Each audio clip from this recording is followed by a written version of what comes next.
Yeah, maybe I will come at the beginning of the session. Yeah, I hope so. Okay.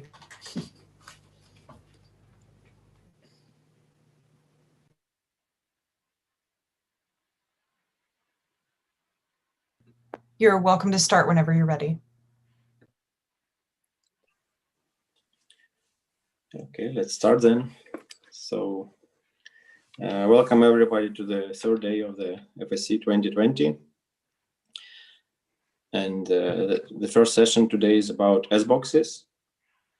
And the first talk is about classification of balanced quadratic functions by Lauren de Meyer and Begul Bilgin. And Lauren will give the talk. Please, Lauren, you can start. Thank you. Yeah, hi everyone. So I'm Lauren. I will be talking about classification of quadratic Boolean functions.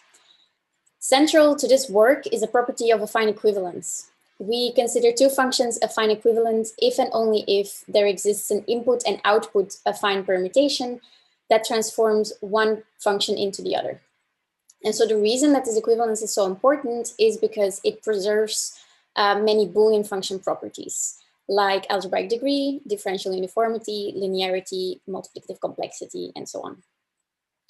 And affine equivalence has a long history of being used to classify the large space of Boolean functions. So originally it was Boolean functions from p bits to 1 bit, and recently also vectorial Boolean functions. And the most recent accomplishment is a classification by Bozilov et al. At FSC 2017 of quadratic 5-bit Boolean functions. And their approach was to create an exhaustive list of quadratic algebraic normal forms, and then for each of those functions to find the affine equivalent representative. And they had to do that like 2 to the 23 times, which is about 8 million, so a lot. And then when they had that list of representatives, they eliminated the duplicates from that list and ended up with 76 functions, which are the representatives of the affine equivalence classes. Using approximately 17 threads, their search took about 3 hours of runtime, where the bottleneck was really that algorithm to find the affine equivalent representative. The algorithm was introduced by Biryukov et al. And so it finds, given a function S, it finds the representative of its affine equivalence class, but it only works for bijective Boolean functions, so with the same number of input and output bits. And for this work, we wanted to be able to find a representative for non-bijective functions, and in particular for functions that can have less output bits than input bits, but that are still balanced. So these are not invertible, which is a problem for the original algorithm of Biryukov, but we adapted it so that we could make it work. And this allowed us to adapt the classification methodology to work iteratively, so with an increasing number of output bits. Now, instead of this slide, I think it's easier if we do a graphical representation. So suppose that at some point you have a set of representatives from p bits to q minus 1 bit. And you also have a list of all the p-bit Boolean functions. Then if you concatenate all the functions in the first list with all the functions in the second list, then you have a large list of p by q functions. And then we apply the algorithm to find the affine equivalent representative to each of those functions, and we obtain a list of representatives from p bits to q bits. And then after eliminating the duplicates, we have the exhaustive set of representatives from p bits to q bits. So we can continue this until we have p to p bits. So we first applied this to the 5-bit Boolean functions, even though they had already, the bijective ones had already been classified. But so this time we also found classifications for the non-bijective ones. And the first version of our algorithm took approximately 50 minutes of runtime on 4 threads, which was already an improvement over the previous methodology. But then after some optimizations, which we describe in the paper, we were able to reduce the search to only 6 minutes. And that meant that we could start looking at 6-bit Boolean functions. And so that's what we did. And so in this work, we introduced the first exhaustive classification of quadratic 6-bit Boolean functions, both bijective and non-bijective. We list some properties that we find for these classes, and I suggest you look at the paper if you're interested in those. I'll conclude now. So we adapted the algorithm of Biryukov so that we could find the affine equivalent representative for non-bijective functions. This allowed us to optimize the classification methodology for quadratic Boolean functions, and that meant that we could introduce the first exhaustive classification of quadratic 6-bit Boolean functions. All these classifications are for quadratic functions only, which I think is no problem because of recent importance in multi-party computation or side channel secure implementations. But if you don't like quadratic functions, in the paper we also introduce a composition algorithm based on the classification algorithm so that you can compose quadratic functions and form higher degree functions. Thank you for listening, and you can find the full listings online on my website. Okay, thank you. So now we go to the second talk of the session, which would be given by Sébastien Duval, and it's about low and depth efficient masking low latency. Is it good? Do you see everything? Yes, perfect. Thank you, Vincent. Hello, everyone. My name is Sébastien Duval, and I will briefly present this work that we did with Peggy Bilgin, Laurent Demeyer, Itamar Levy, and François-Xavier Standard. This is a work that in which we look for low latency S-boxes which are suited for low latency masking in hardware. And in this context, we care a lot about the end depth of the circuit because the end depth influences the latency of masked hardware implementations. And in the literature, there's only little work about low end depth S-boxes. So this is the main objective. And also we want to have an efficient inverse implementation because some modes of operation require the implementation of the inverse, and in particular some modes of operation which are suited for side channel resistance. So our goal in this is to find S-boxes which have good differential and linear properties, and also low end depth for both the forward and the inverse S-box, and as much as possible resource sharing between the forward and the inverse implementations. So we started by making an automatic tool for small sizes, which is the first tool to be able to optimize for AND depth, but it does more than that. It optimizes for AND depth and the number of AND gates jointly. This tool works well for 3 and 4-bit S-boxes, and for simple ones like quadratic ones are from 5 to 7 bits. And it allows us to observe that on 4 bits, the good permutation, good S-boxes in terms of differential and linear properties are mostly equivalent in terms of their implementation cost, apart from very few special cases. And actually, they all have a quite suboptimal cost. Because we cannot have both a good differential and linear property and a low end depth at the same time on 4 bits. Which is why we wanted to look at larger S-boxes to see if we could reach a better end depth with good differential and linear properties.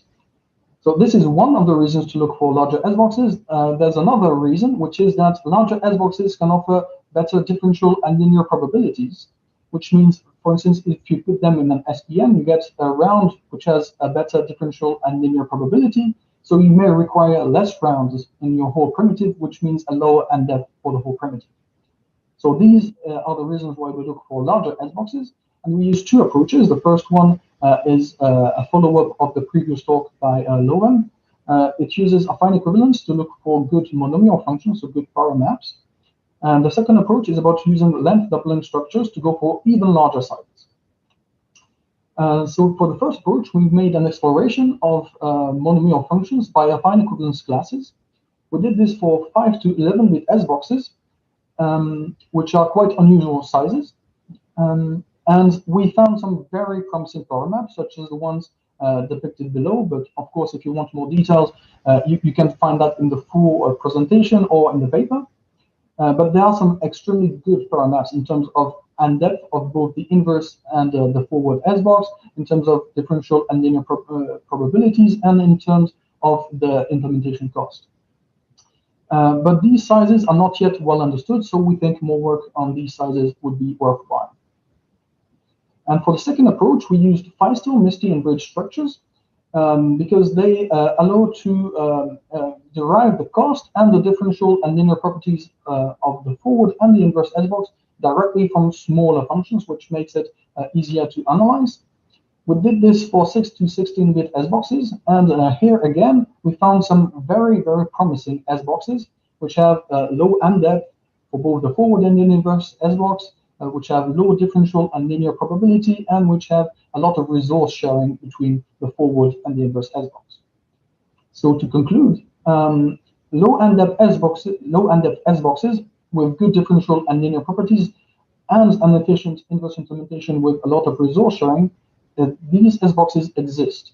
We should simply look at quite unusual sizes.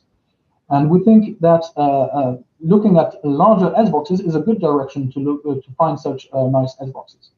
So maybe more work on this topic in the future would be useful. Also, we made a large exploration of S-boxes in this work, and we give the circuits for all these S-boxes in the paper. So if you are looking for a new S-box, you may want to look there. Thank you for your attention. If you have any questions, I'm happy to answer. Thank you, Sebastian. And the last talk in this session is about reconstructing an S-box from its difference distribution table by Or Dunkelman and Senyan Huang. And Senyan will give the talk.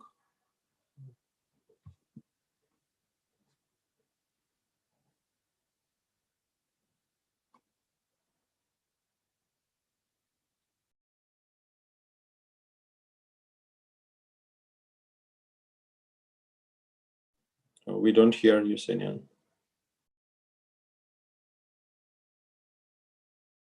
Okay. How about now? Yes, now it works. Okay. You can start. Okay. This is Senyang Huang, and our topic today is reconstructing an S-box from its difference distribution table.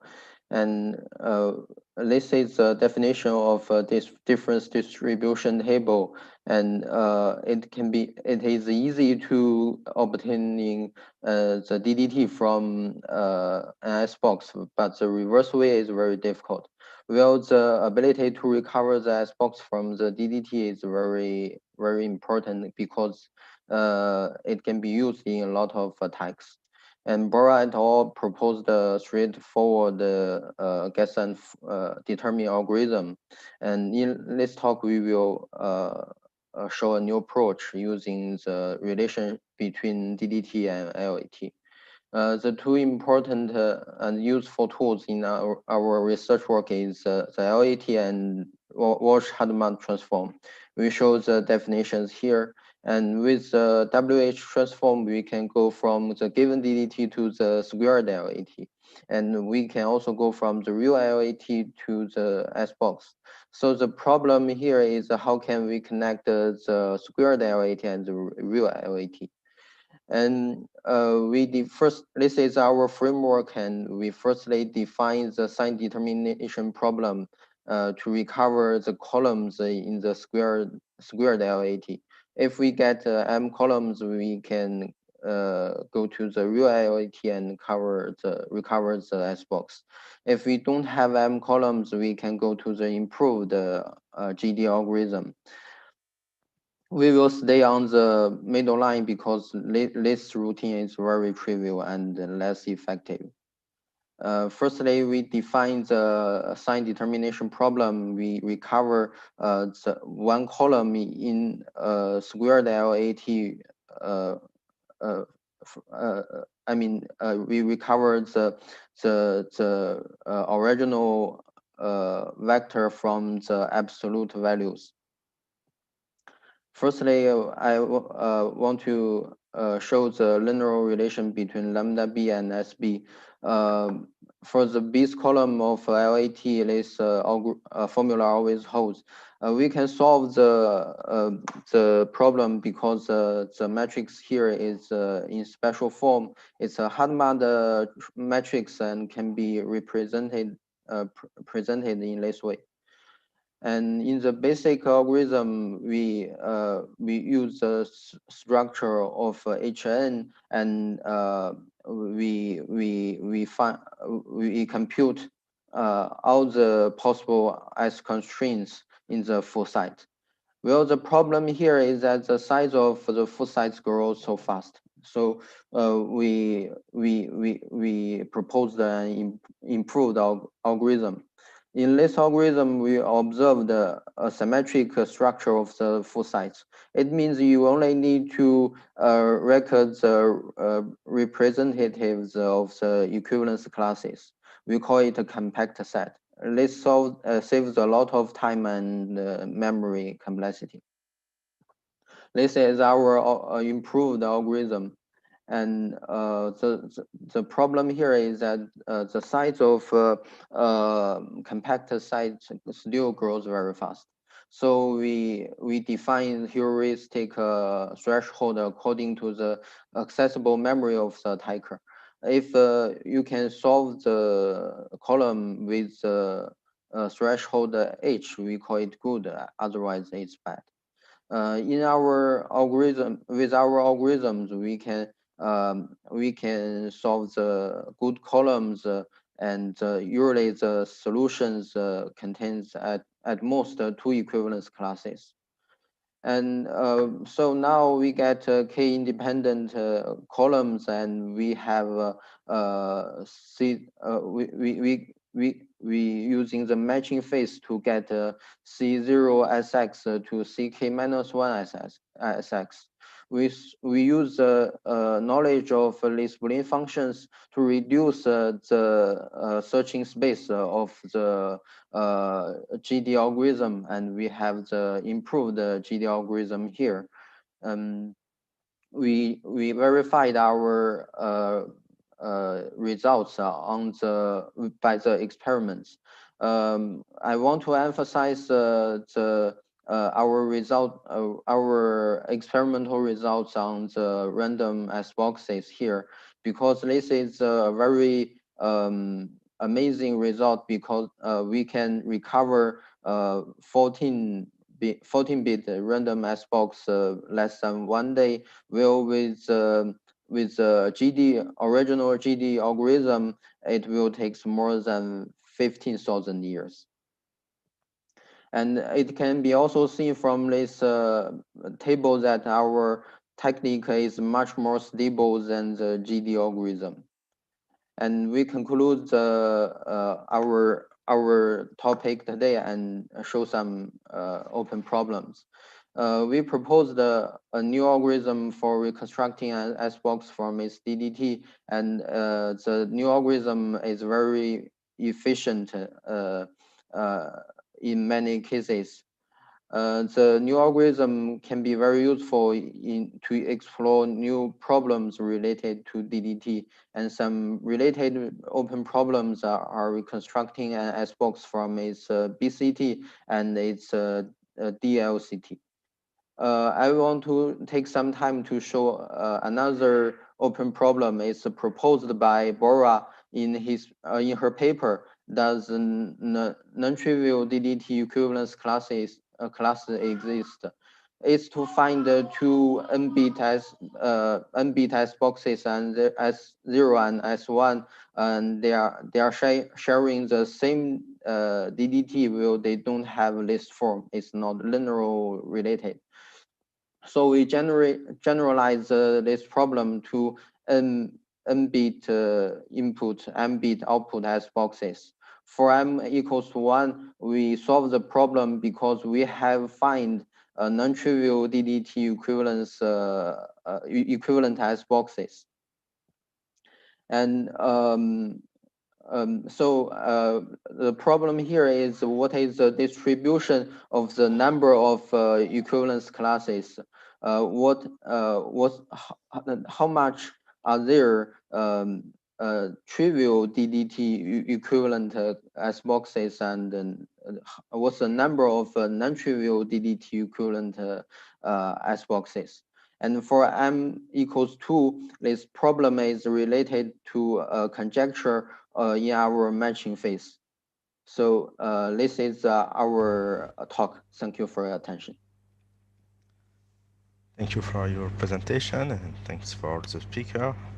So we have for now just one question in the Zulip chat. Do not hesitate to type your question. And the first question is for Sebastian from Encanto. Do you know if these S-box are close to optimal in terms of multiplicative complexity or n-depth? Yes, I was about to answer this. Do you hear me? Yeah, yes. Okay, nice. In terms of ANDEP, yes, we can know easily if we are optimal or not, because the ANDEP the optimal ANDEP that you can have for your S-box can be directly computed from the algebraic degree of your function. So you can know which is the optimum ANDEP to reach. And for the S-boxes that we optimize with the tool, the circuits that we get are optimal in terms of ANDEP. For the S-boxes that we make using Firestone, Misty, and Bridge structures, they are not always optimal in terms of ANDEP. Yes. I think that was a question, right? Yes, I think so. Thank you.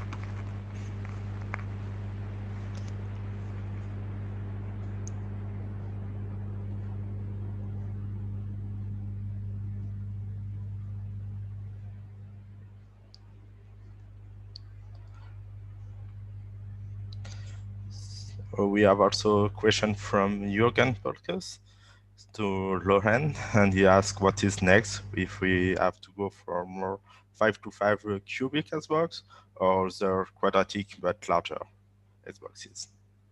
That's a fun question. I think difficult to answer, but my first intuition would be that I think 5-bit cubics are more feasible, because I was quite surprised at how much the quadratics exploded already for like how many classes we already found for 6 bits. But I think we should definitely, or the community should definitely try for both. I mean, after 7 bits, the next step is 8 bits, right? And that's, I think, the ultimate goal. And I can't work on this myself at the moment, but I really encourage anyone who wants to continue working on this, and contact me if you have any questions about the existing algorithms.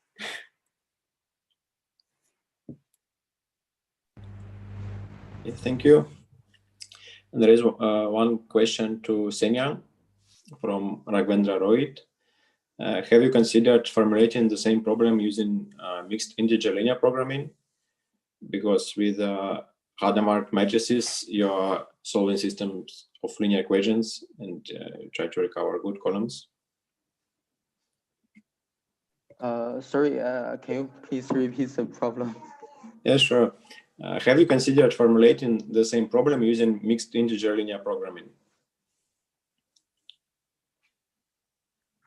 Yes, at first I reduced this problem to linear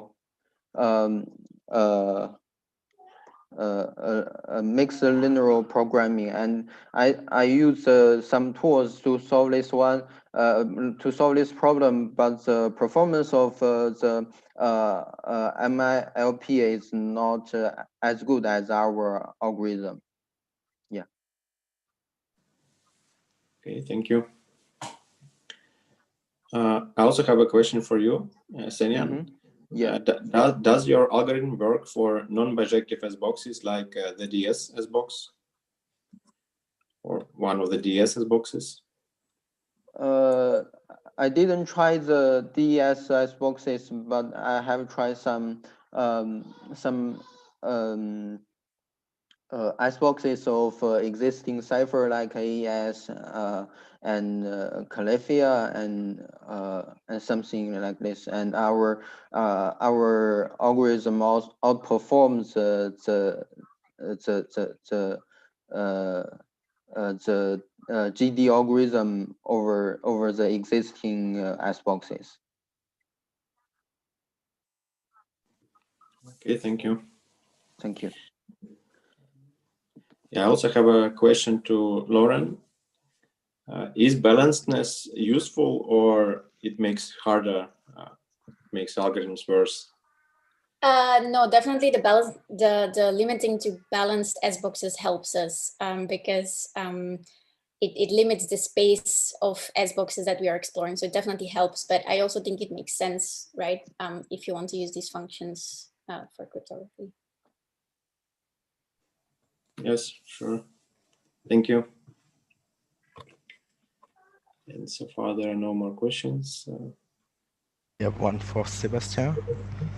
So you say that Misty, it's a good way to have larger iceboxes, but then you don't have maximal degree for all bits in the end, so you need more rounds in the end if you want to achieve maximal algebraic degree.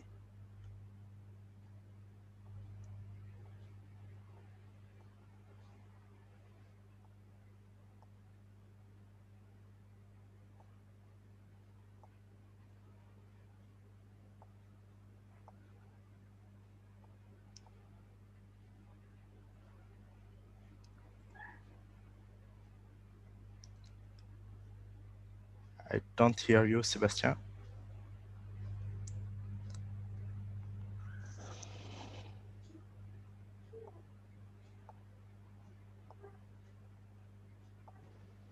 You hear me now? Yes, thanks. Okay. Sorry. Yes, you make a good point. We cared about differential and linear properties, not about the algebraic degree in this. But the thing is that when you look at a full primitive, you will want to reach, I think in the end, what you want is to have, to reach exactly the point at which you have the smallest end depth to have the whole primitive being having a good algebraic degree and good algebraic properties, and having round functions which have a lower algebraic degree and lower end depth makes it easier to tune it precisely, to not go too far in terms of the end depth and going too far in terms of exactly reaching the good bound. So I think actually maybe I agree. That's the point. We think these S boxes are promising, but we need to put them into full primitives first to know if it actually works. Maybe these problems with algebraic degree will mean that we don't gain too many rounds in the end. But I would also like to add something if I can. Yes. To the question and to Sebastian's answer, to give like an example. If you look at 4-bit S boxes, which are so popular, if you have 4-bit S boxes in your round function, then you need an end depth at least 2. But if you look at the entire primitive with an end depth of 2 per round, you could get an algebraic degree that is a lot more than what you get from the 4-bit S boxes. So that's also a different way to look at it. That with that by minimizing end depth at the S box level, you can at the primitive level just use the end depth more effectively to get the good algebraic degree. Whereas if you use 4-bit S boxes, you're sort of wasting end depth.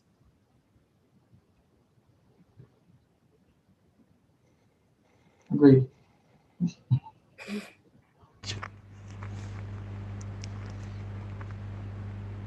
One little last question to Sebastian.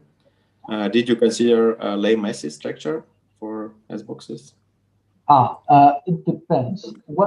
Depends how you define Ley-Massey, because I've seen many different definitions of Ley-Massey in the literature. If you mean one operation, I have a board. Let me draw it. If you mean, if you,